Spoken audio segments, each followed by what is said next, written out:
अच्छा, Elon Musk ने India को सपोर्ट करते हुए ये लिखा है, जो यूनाइटेड नेशंस की समिट होने जा रही है उसके अंदर इंडिया एड़ी चोटी का जोर लगा देगा कि यूनाइटेड नेशंस की सिक्योरिटी काउंसिल की परमानेंट सीट उसको मिले।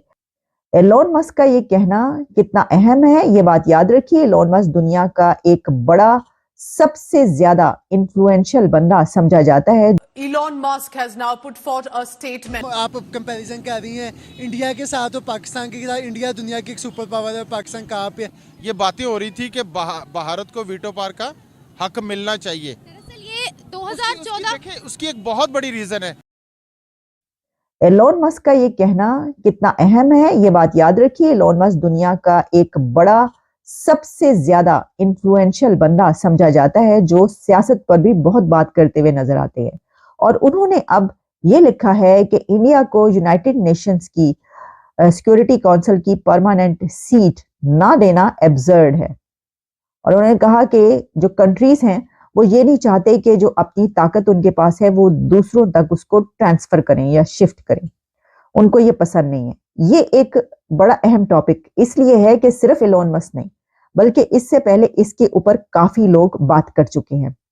और ना सिर्फ एलोन मस्क ने अब बात की है, इससे पहले इंडिया के वजीर आजम नरेंद्र मोदी साहब कई जगहों पर इस पे खुल के उन्होंने बात की। और इंडिया के external affairs minister doctor Jaishankar ने ये कहा था कि ये जो यूनाइटेड नेशंस है इसको रिफॉर्म्स की जरूरत है, और ये ऐसे ही है कि एक बस है जिसमें पैसेंजर्स बैठे हुए और कोई नया आता है तो उसको बैठने की जगह नहीं दी जाती। Problem is that those with excess power don't want to give it up. India not having a permanent seat on the Security Council despite being the most populous country on earth is absurd. अच्छा, Elon Musk ने India को support करते हुए ये लिखा है कि दुनिया का सबसे ज्यादा आबादी वाला मुल्क, अगर आप उसको यूनाइटेड नेशंस की सिक्योरिटी काउंसिल की परमानेंट सीट के लिए नहीं उसको बेहतर समझेंगे या उस तक ये सीट नहीं पहुंचाएंगे, उसको ये सीट नहीं लेने देंगे, तो मतलब ये इडियोटिक एक बात है। उसको आप लाफेबल इसको लेना चाहिए कि क्यों आप ऐसा कर रहे हैं, आप इसको कैसे रोक सकते हैं या क्यों रोक रहे हैं।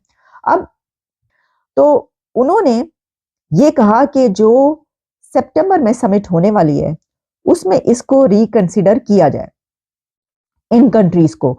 तो ये मैं आपको बता दूं कि सितंबर में जो यूनाइटेड नेशंस की समिट होने जा रही है उसके अंदर ये मामला खुल के डिस्कस होगा। उसके अंदर इंडिया एड़ी चोटी का जोर लगा देगा कि यूनाइटेड नेशंस की सिक्योरिटी काउंसिल की परमानेंट सीट उसको मिले। वो दिन ज्यादा दूर नहीं है कि जब इंडिया को यूनाइटेड नेशन सिक्योरिटी काउंसिल की परमानेंट सीट मिल जाएगी।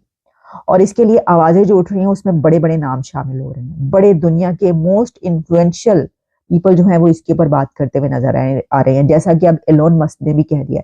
एलोन मस्क का ये बात कहना कोई ऐसे नहीं है, उन्होंने भी कुछ सोच के, कुछ समझ के, किसी वजह से बात की।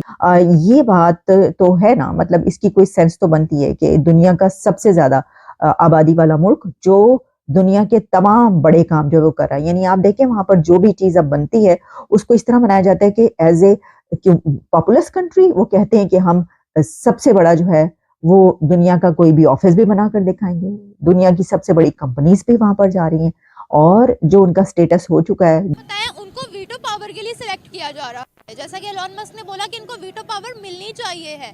अभी क्या बोलते हैं, उनका मुकाबला तो चाइना के साथ हो रहा है, अगर उनको वीटो पावर मिल जाती है तो वो और कितना स्ट्रांग हो जाएंगे। वो मुझे पता है, टेस्ला इंडिया में अपना प्लांट लगा रहा है, एप्पल अपना प्लांट लगा रहा है, वो इस चीज़ का मुझे आइडिया है, लगा लिया है। इंडिया में भी चला जाए, में भी ना आ जाए, क्योंकि जो अगली गवर्नमेंट इलेक्शन इंडिया में भी आने वाले हैं, पता नहीं ये क्या नरेंद्र मोदी बनता है कि नहीं। अगर सो बनाई तो बहुत आगे जाएगा। अमेरिका इस जाने में है, अमेरिका के पास अगर इस एरिया में कोई पावर है तो वो इंडिया है।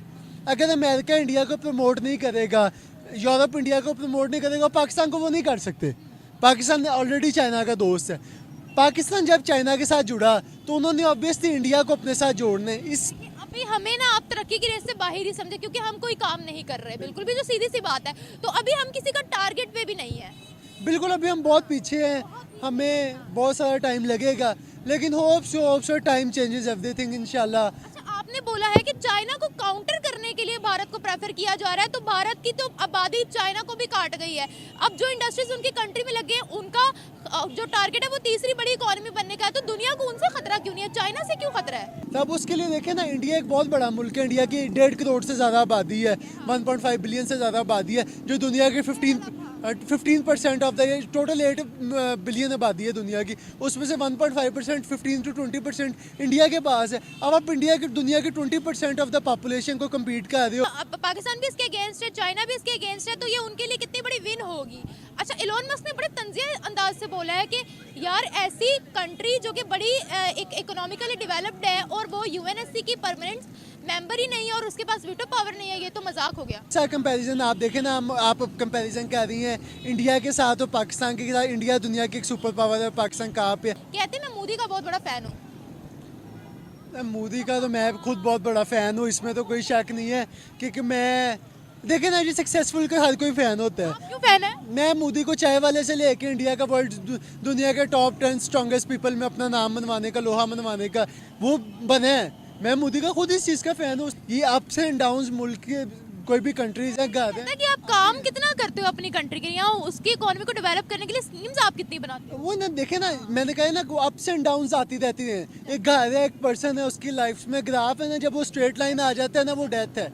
जब से अप्स एंड डाउन्स है ना, तो वो लाइफ इज रनिंग है। भारत नॉमिनल टर्म्स में दुनिया की 5वीं सबसे बड़ी इकॉनमी है और कुछ ही सालों में ये दुनिया की तीसरी सबसे बड़ी इकॉनमी बनने जा रही है। साथ ही साथ अगर बात करें पीपीपी टर्म्स में, तो ये ऑलरेडी दुनिया की तीसरी बड़ी इकॉनमी है और कुछ सालों में दुनिया की दूसरी सबसे बड़ी इकॉनमी बन जाएगी। साथ ही साथ भारत पॉपुलेशन के मामले में दुनिया में नंबर 1 है और इसके अलावा भी बहुत सारी ऐसी फील्ड्स हैं जहां पर भारत लीड करता है ग्लोबली, फिर वो चाहे डिजिटल ट्रांजैक्शंस हो या फिर स्पेस प्रोग्राम और या फिर आईटी।